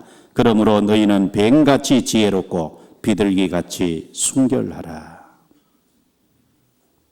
예수님께서 제자들을 짝지어 보내면서 주신 전도의 지침 중에 이 중요한 대목이니까 같이 읽었습니다. 내가 너희를 보냄이 양을 이리 가운데 보낸가 같다. 자, 양을 이리 가운데 보내면 이리가 물어뜯고 양을 죽이죠. 양을 이리 가운데 보낸다는 건 목자의 보호를 전제하고 보낸 겁니다. 우리를 구원해서 이리 같은 이 세상으로 보냈습니다. 보호를 전제하고 보내신 겁니다. 그리고 양이 이리 가운데 있을 때 두 개가 요구된다는 겁니다. 너희는 뱀같이 지혜롭고 비둘기같이 순결하라. 지혜롭고 순결한 이 세상에서 전도하기 위해서는 그리스도를 대신한 사신이 되기 위해서는 지혜롭고 순결한 지혜와 순결이 요구된다는 겁니다. 크리스찬이 이 땅에서 전도하기 위해서는 지혜와 순결이 요구됩니다. 예수님이 이 말씀을 하셨을 때 뱀은 아마 창세기 3장을 생각하셨을 거예요. 그리고 비둘기는요, 창세기 8장을 생각하셨을 겁니다. 창세기 8장에 노아 홍수 이후에 비둘기를 내보냈는데 접촉할 곳을 얻지 못하고 돌아왔잖아요.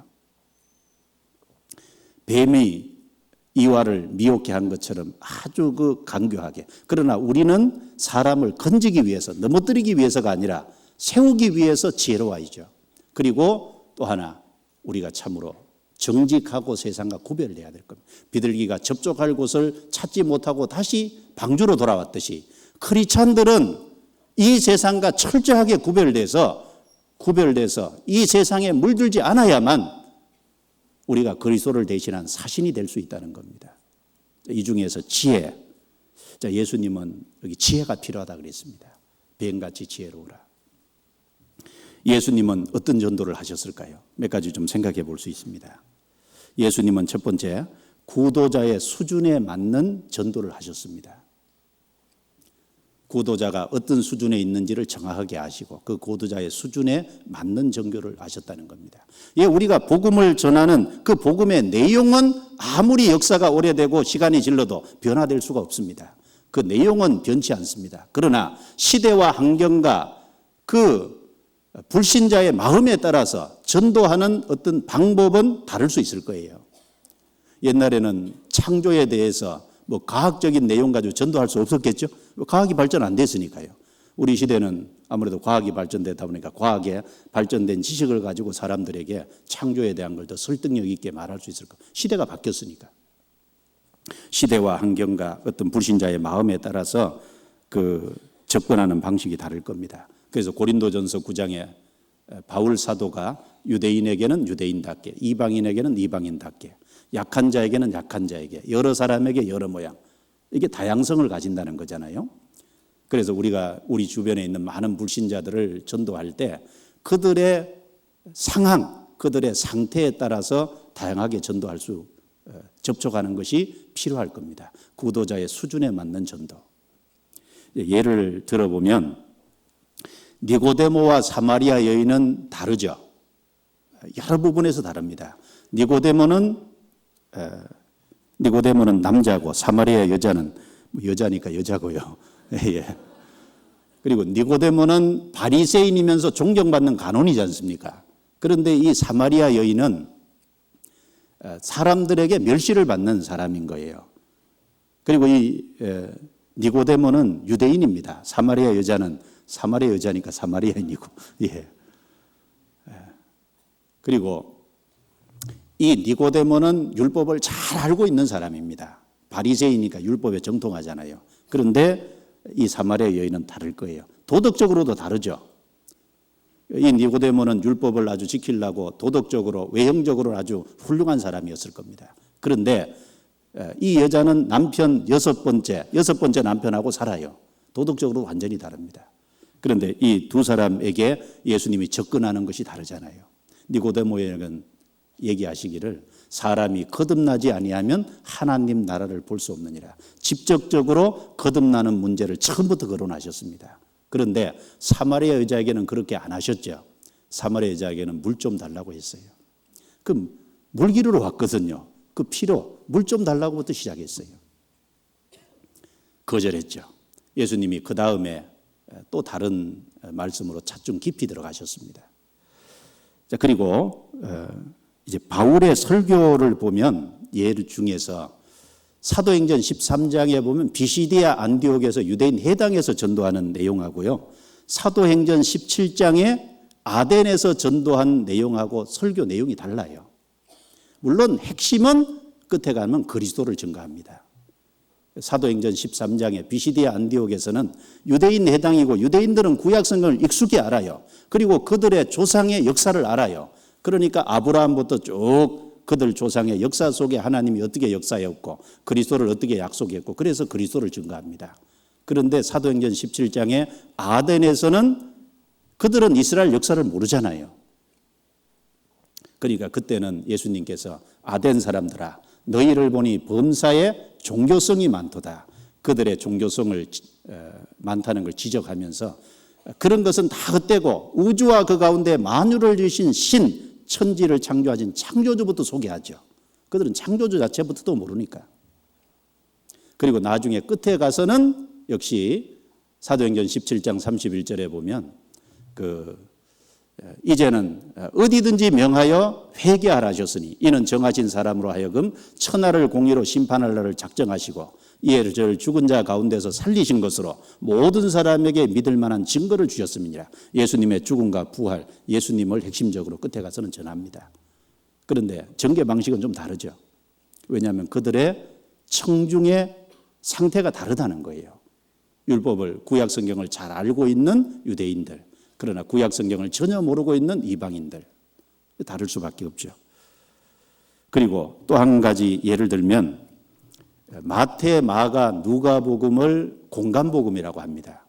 마태, 마가, 누가복음은 받는 사람들의 대상이 각각 다르죠. 마태복음은 유대인을 위한 복음서입니다. 그래서 마태복음은 구약 성경을 많이 인용했어요. 마가복음은 로마 사람들을 위한 복음서라고 하죠. 로마 사람들은 행동주의자거든요. 그러니까 마가복음은 예수님이 바쁘게 다니면서 전도한 그런 내용이 주로 기록이 되고 예수님의 설교는 주로 빠져 있어요. 마태복음 5장부터 7장까지 설교라든지 마태복음 13장에 7가지 비유에 대한 거라든지 이게 빠져 있잖아요. 그리고 누가복음은 이방인, 즉 헬라인들을 대상으로 하는 복음서라는 거죠. 그래서 그 3장의 족보를 가면 아담까지 거슬러 올라가는, 마태복음 1장의 족보는 아브라함과 다윗의 자손 예수 그리스도의 세계라. 그런데 누가복음 3장은 쭉 족보가 거슬러 올라가서 아담까지 그리고 하나님까지 연결해 놨습니다. 그래서 이 받는 그 사람들 구도자에 맞는 전도를 하셨다는 걸 우리가 하나 생각을 한다면 우리가 적용할 때 우리가 접촉하는 전도 대상자의 상태를 잘 살피는 것이 필요하잖아요. 우리가 전도할 때 우리에게 전도받고 있는 사람의 지적 수준, 도덕적 상태, 영적인 상태, 연령층, 그들의 관심사 뭐 이런 것을 잘 살펴서 거기에 맞는 전도를 지혜롭게 하는 것이 필요할 겁니다. 그리고 잘못된 것을 믿고 있는 경우도 있잖아요. 천주교라든지 예를 들면 불교라든지 이단적인 가르침 이런 경우도 먼저 그들의 잘못된 것을 그들의 상태에 따라서 깨고 시작해야 되는 경우도 있고 깨면은 멀리 도망갈 사람도 있거든요. 그러니까 그렇게 할 것이 아니라 우리가 믿고 있는 것을 바르게 전해서 둘 중에서 선택하도록 해야 될 경우도 있을 거예요.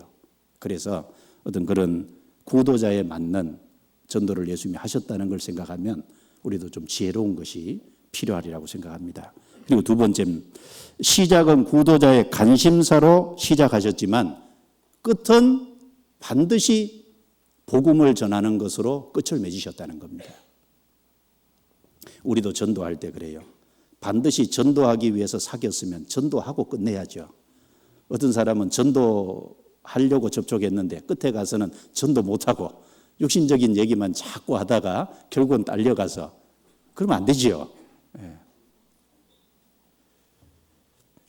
시작은 이 구도자의 관심사, 즉 불신자의 관심사부터 시작을 하는 이유는 접촉점이 있어야 되죠. 먼저 그 사람을 사귀고 그 사람을 가까이 하고 그리고 그 사람의 상호 공감대가 형성돼야 내가 전하는 복음도 받을 수 있잖아요. 그러니까 접촉점을 위해서 그 사람의 관심사로부터 시작했지만 그러나 반드시 끝에는 영적인 대화로 반드시 복음을 전하는 것으로 마쳐야 될 겁니다. 성경의 예 중에요. 사마리아 여인의 경우가 딱 그런 경우입니다. 처음에는 물 좀 달라.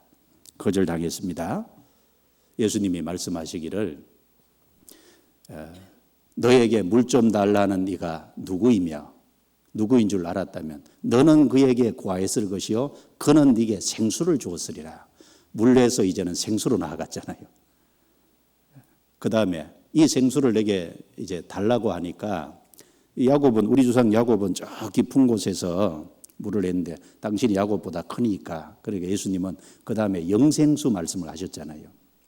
이 물을 먹는 자마다 다시 목마르려니와 내가 주는 물을 먹는 자는 영원히 목마르지 아니하리니 그 속에서 솟아나는 샘물이 되리라. 영생수 얘기하셨어요. 그리고 그 다음에 내 남편을 불러오라. 죄를 지적하고 그 다음에 내가 그러라. 그래서 예배에 대해서 중간에 올바른 예배가 무엇인지를 가르치고 자신이 그리스도라는 걸 했습니다. 그래서 시작은 물 좀 달라로 시작했고 끝에는요 어떻게 끝냈어요? 자신이 그리스도라는 것을 알리심으로 끝을 냈어요. 예수님이 5,000명에게 떡을 먹이실 때 5,000명에게 떡을 먹여주셨어요. 그리고 예수님은 그 자리를 떠나셨죠. 그 다음 날 또 떡 얻어 먹으려고 예수님께 나왔어요. 예수님이 그들에게 요한복음 6장에 보면 뭐라고 말씀하십니까? 썩는 양식을 위하여 일하지 말고 영생하도록 있는 양식을 위하여 하라. 이 양식은 내가 너희에게 주리라. 첫날은 떡 만들어줬지만 그 떡이 목적이 아니고 그 다음에는 영생의 떡을 말씀하셨습니다. 그래서 처음에는 그들의 관심사로 시작했지만 반드시 끝에는 그렇게 했다면 요한복음 9장에도 보면 날 때부터 소경된 자를 치료해 시켜줬습니다. 그가 결국은 예수님이 자기를 고쳐줬다는 것을 말했기 때문에 유대인들에게 이렇게 출교를 당했어요. 출교된 이후에 예수님이 그 사람을 찾아가서 만나시면서 자기가 그리스도라는 걸 알렸어요. 처음에는 육신의 눈을 고쳐줬고 그 다음에는 자기가 메시아라는 걸 알렸습니다. 바울 사도가 아덴 사람들에게 얘기할 때도 처음에는 종교심, 그들의 헛된 종교심, 잘못됐다는 것부터 시작해서 천지를 지으신 신을 소개하고 그리고 끝에 가서 예수님이 구세주라는 것을 알렸습니다. 자, 이 성경의 모든 내용이 처음에는 그들의 관심사로부터 시작해서 끝에 가서는 바로 복음으로 끝을 맺는, 그게 지혜로운 거죠. 자, 이거 우리가 적용을 한다면 우리는 대화를 여는 수단으로서요, 때로는 의식주 얘기도 하고 직업 얘기도 하고 우리의 관심을 끄는 여러 가지 그 시사적인 이야기거리, 뭐 예를 들면 신문, 뭐 제목, 뭐 그리고 우리 자매님들은 아이 기르는 어떤 그런 내용, 뭐 여러 가지 관심사가 있을 거예요. 그 관심사로부터 시작을 하지만 끝은 반드시 전도하는 것으로, 신령한 것으로 끝을 내야 된다는 겁니다. 그래서 상대방의 관심사에서 시작했지만 영적인 주제로 전환을 하는 것이 필요하죠. 관심사로 시작해서 끝까지 관심사로 얘기하고 복음 한마디도 얘기 못하고 전도 한마디도 얘기 못하고 오는 경우도 있죠. 있는데 지혜롭게 적절하게 타이밍을 잘 봐야 될 거예요. 그래서 육신적인 필요에 대한 대화로 시작했지만 신령한 것으로 옮겨가는, 그래서 전도하기 위해서 사귀었다면 반드시 전도하고 끝내야 돼요.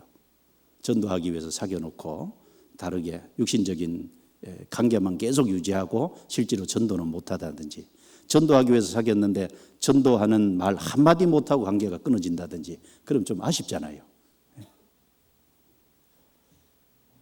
그래서 처음에는 얕게 관심사로 시작해서 나중에는 더 깊은 것으로 나아가는, 모세 같은 경우에 이스라엘 백성들을 애굽에서 바로 앞에 가서 내어보내라 라고 할 때요, 바로에게 처음에 뭘 요구했어요? 우리가 가나안 땅까지 갈 거니까 내보내라 이렇게 말 안 했습니다. 어떻게 했을까요?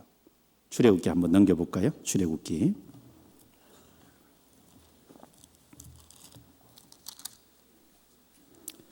출애굽기 3장 18절입니다.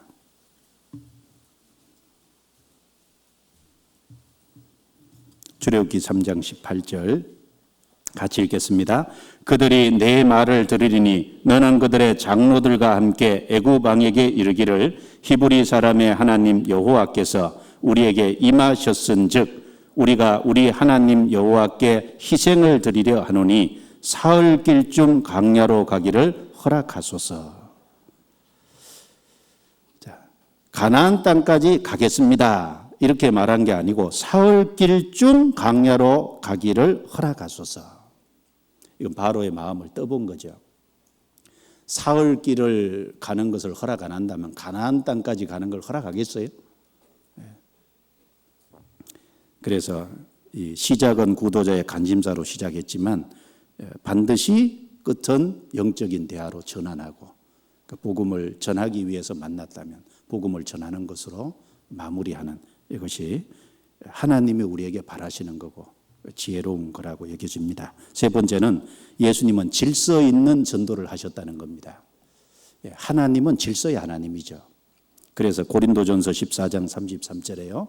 하나님은 어지러움의 하나님이 아니시오 오직 화평의 하나님이시니라.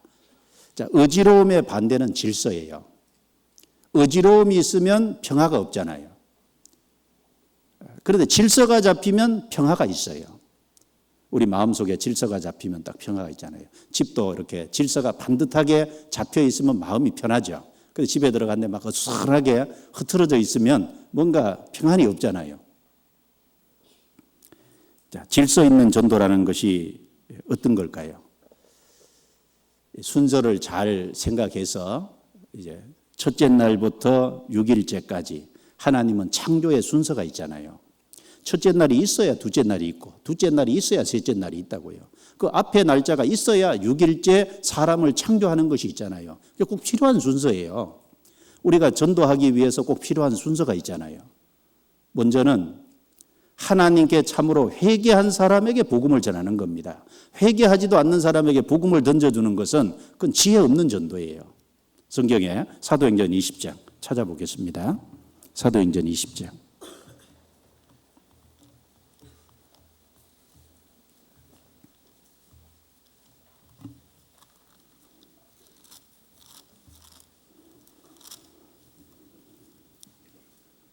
(21절입니다) 21절 같이 읽겠습니다. 유대인과 헬라인들에게 하나님께 대한 회개와 우리 주 예수 그리스도께 대한 믿음을 증거한 것이라. 순서가 하나님께 대한 회개와 우리 주 예수 그리스도께 대한 믿음을 증거한 것이라. 먼저 하나님께 대한 회개가 되었는지를 확인해야죠. 그리고 예수 그리스도께 대한 복음을 전하는 겁니다. 예수님도 마가복음 1장 15절에 때가 찼고 하나님의 나라가 가까웠으니 회개하고 복음을 믿으라. 회개가 된 이후에 복음을 전하는 겁니다.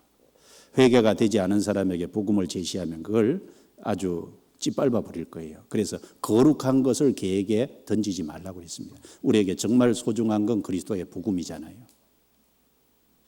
제가 이제 전도하다가 이 복음까지 다 풀었는데요. 복음까지 다 말씀했는데 끝에 가서 상담을 하는데 이렇게 말하는 사람을 봤습니다.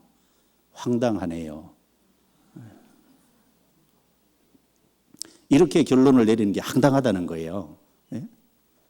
물론 이제 하나님이 계신 것도 안 믿어졌고 내세가 있는 것도 안 믿고 자기가 죄인이라는 회개도 없고 그러니까 복음을 전하는데 그래 황당하다고 얘기하는 거예요. 아무 준비가 안 된 겁니다. 뭐 대중 집회니까 그 사람의 상태를 모르니까 어쩔 수 없이 일방적으로 하는 개인 전도를 할 때는 그렇게 지혜가 아니죠. 개인 전도를 할 때는. 예수님은 그 재물 많은 청년에게 전도하는 것을 이제 우리가 보면은 이 재물 많은 청년이 마태복음 19장에 선한 선생이며 내가 무슨 선한 일을 하여야 영생을 얻으리까? 그렇게 질문했잖아요. 이 사람 영생을 얻고 싶어하는 마음이 있어요. 그런데 무슨 선한 일을 하여야 그 질문해 보면 선한 일을 해서 영생을 얻는 줄 잘못 착각하고 있어요. 이 사람에게 필요한 게 뭘까요?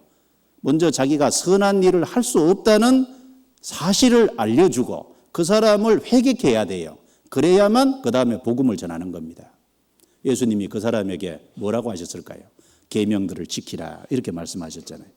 율법을 들이대셨어요. 율법은 죄를 깨닫게 해주는 거죠. 그런데 그는 끝까지 자기 죄를 인정하지 않았어요. 그래서 재물이 많음으로 떠나니라 그랬는데 예수님이 잡지 않았습니다. 왜냐하면 그 사람이 자기를 낮추고 죄인이라는 걸 인정하지 않으면 결국 그리스도가 예수님이 그리스도라는 사실을 알 수가 없는 거예요. 사마리아 여인에게 남편을 불러오라 죄를 먼저 지적하고 그 다음에 내가 그러라 자기가 그리스도라는 사실을 예수님이 말씀하셨습니다. 마태복음 21장도 찾아보겠습니다. 마태복음 21장.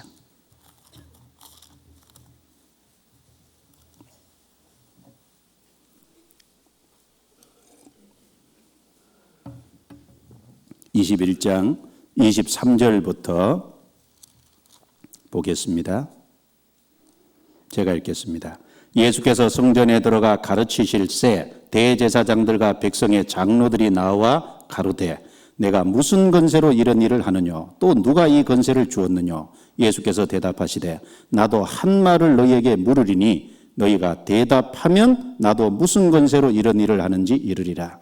요한의 세례가 어디로서 왔느냐 하늘로서냐 사람에게로서냐 저희가 서로 의논하여 가로되 만일 하늘로서라 하면 어찌하여 저를 믿지 아니하였느냐 할 것이요 만일 사람에게로서라 하면 모든 사람이 요한을 선지자로 여기니 백성이 무섭다 하여 예수께 대답하여 가로되 우리가 알지 못하노라 하니 같이 읽습니다. 예수께서 가라사대 나도 무슨 권세로 이런 일을 하는지 너희에게 이르지 아니하리라. 자, 왜 안 일러주셨을까요? 예수님이 가르치실 때 무슨 권세로 이런 일을 하느냐? 예수님 되물으셨어요. 세례 요한을 거론하면서 세례 요한의 세례가 하늘로부터냐 하나님께로부터 온 거냐 아니면 사람에게로서냐? 대답지 않았습니다. 그들은 자기들이 대답하면 예수님의 책망을 받을 줄 알고 입 다물었어요. 알지 못하겠노라. 예수님도 나도 무슨 권세로 이런 일을 하는지 너희에게 이르지 아니하리라. 왜 그러셨을까요? 여러분, 세례 요한은 회개 세례를 베풀러 왔잖아요. 참으로 사람들이 세례 요한을 받아들여야 예수님을 받아들이는 거예요. 회개해야 복음을 믿잖아요. 이 회개하지 않은 사람들에게 예수님이 자신을 소개해 본들 이 사람들 마음속에는 아무런 소용이 없는 겁니다. 그래서 우리가 적용할 때요, 전도할 때 그 사람의 영적인 상태를 잘 살펴야 합니다. 그래서요, 체크를 한번 해보세요. 이렇게 전도할 때 이 사람이 하나님의 존재를 먼저 믿고 있느냐, 아니면 이 사람이 참으로 성경을 하나님 말씀이라고 받아들이고 있느냐, 아니면 이 사람이 영혼이 있다는 걸 인정하느냐, 내세 천국과 지옥이 있다는 걸 인정하느냐 인정하지 않느냐, 또 이 사람이 참으로 자기를 죄인이라고 인정하느냐, 거기까지 이렇게 확인해서 동글뱀이 치면, 그렇죠? 동글뱀이 이렇게 다 넘어가면 이제 복음을 전하는 것이 지혜로운 거잖아요. 직접 전하진 않으시니까 그걸 잘 살펴야 또 얘기도 해주고 좀 조언도 해주고, 그래서 상담하는 분에게 어떤 상황인지 좀 교제도 해주고 좀 어떻게 기도해야 될지도 생각해 볼 겁니다. 그리고 네 번째는 구도자가 하나님과 성경과 대면하도록 연결시키는 것이 참 중요하죠. 이 구도자, 말씀을 듣고자 하는 참 이 불신자가 하나님과 연결이 되도록, 하나님과. 마태복음 19장 보겠습니다. 17절. 19장 17절입니다. 같이 읽겠습니다. 예수께서 가라사대 어찌하여 선한 것을 내게 묻느냐? 선한 이는 오직 한 분이시니라.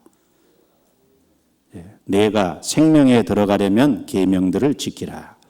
자, 여기 재물 많은 청년이 예수님 앞에 선한 선생님이여 무슨 선한 일을 하 영생을 얻으리까 질문했을 때 예수님은 선한 이는 오직 한 분이시니라.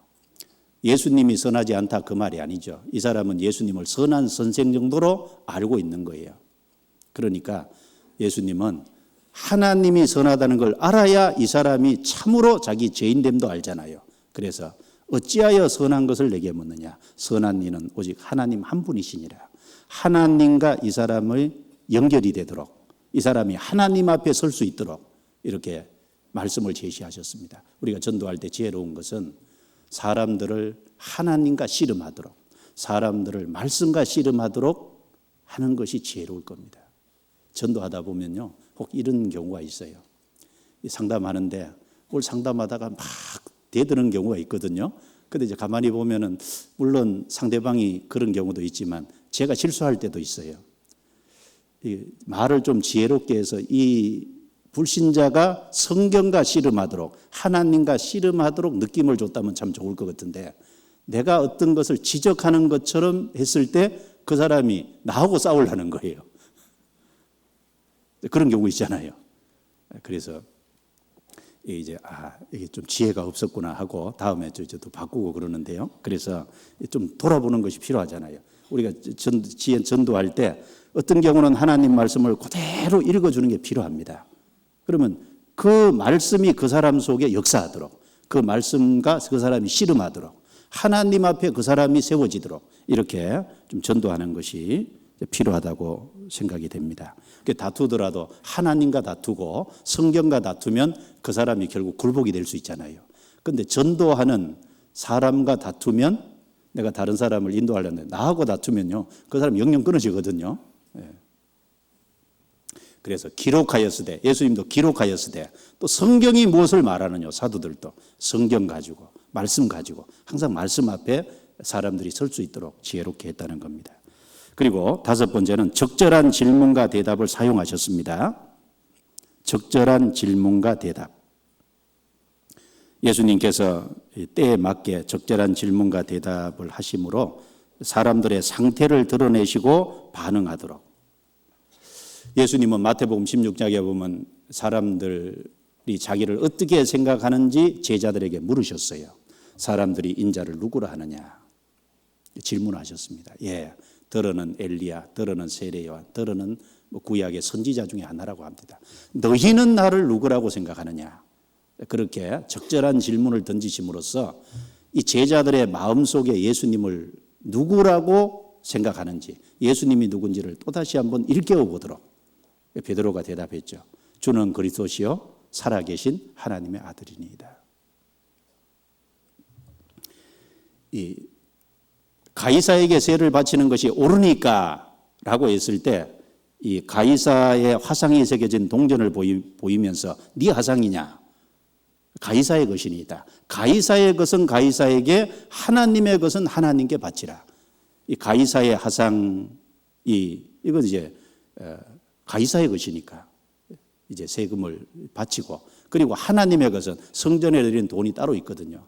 그와 동시에 가이사의 화상이 새겨져 있는 것처럼 사람에게는 하나님의 형상이 새겨져 있잖아요. 그런데 너희는 가이사에겐 충성할 줄 알면서 왜 하나님의 형상이 새겨져 있는 너희는 하나님에게는 충성하지 않느냐, 책망하는 내용도 되죠.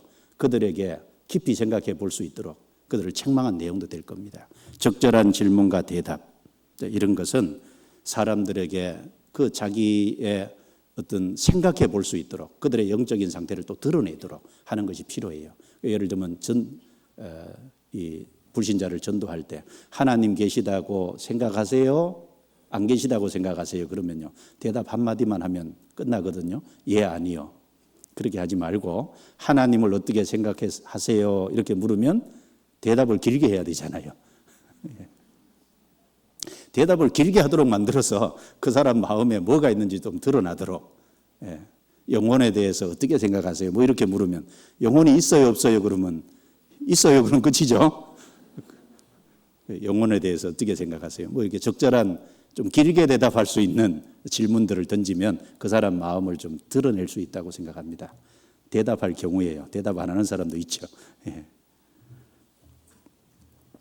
자, 그래서 그리스도를 대신한 사신이다라는 그 말씀 속에 그리스도께서 어떻게 전도하셨고 그리스도께서 어떻게 전도하라고 가르치셨는지 우리는 그리스도를 본받고 그리스도의 말씀에 순종하는 사람이니까 우리가 그것을 잘 살피는 것은 참 중요한 문제일 거라고 생각합니다. 그래서 그 외에도 여러 가지가 많지만 시간이 많이 됐어요. 다음에 기회 되면 또 얘기 드리고요. 그래서 우리는 그리스도를 대신한 사신이라는 것을 좀 잊지 말고 좀 우리 주변에 좀 전도하는데요. 이번에 대집회잖아요. 1년 동안 전도하면서 실패하신 분 있죠. 전도하다가 끝을 못 맺고 실패한 분 있잖아요. 새로운 분을 전도하는 것도 좋지만 전도하다가 1년 동안 실패한 분, 저번에는 하루 들었는데 그런 분 있잖아요. 뭐 이틀 듣다 말았는데 그런 분에게 연락을 좀 다 해보십시다. 예? 아시겠죠? 그리고 우리 주변에 구원을 받았다고 하면서 신앙이 좀 침체되어 있는 분들 있죠. 침체되어 있는 분들, 그런 분들이 이번 마지막 집회에 다 좀 참여할 수 있도록 구역별로 교구별로 좀 챙겨서 이번에 좀 많은 분들이 전도되도록, 그래서 신앙을 다시 회복하고 그리고 구원받는 확실한 역사가 많이 일어나도록 협조해 주시면 좋겠습니다. 기도드리고 마치겠습니다.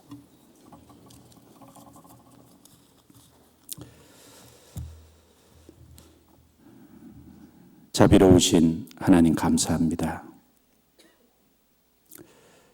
저희를 구원해 주시고 저희에게 화목해 하는 말씀과 직책을 주셔서 이 땅에서 그리스도를 대신한 사신으로서 살아가게 도와주심을 감사합니다. 세상 사람들을 향해서 하나님과 화목하라고 날마다 권할 수 있도록 도와주옵소서. 저희의 마음을 채찍질해 주시고 저희의 무뎌진 마음을 일깨워 주셔서 그리스도의 마음을 본받을 수 있게 해주시고 그리스도께서 이 땅을 향해서 민망히 여기시고 불쌍히 여기시고 사랑으로 부지런히 전도하셨던 것처럼 우리도 그 주님을 본받게 해 주옵소서. 그래서 다시 오시는 주님 앞에 부끄럽지 않는 생애가 될 수 있도록 도와주옵소서. 우리 모두를 귀하게 사용해 주시고 하나님께서 교회를 든든케 세워주시옵소서. 11월 달에 있는 대집회 주님 손에 부탁합니다. 앞서 행해 주시고 더 많은 사람을 주님 앞으로 인도함으로 주님께 영광이 되게 해 주옵소서. 우리를 구원해 주신 주 예수님 이름으로 기도드리옵니다. 아멘.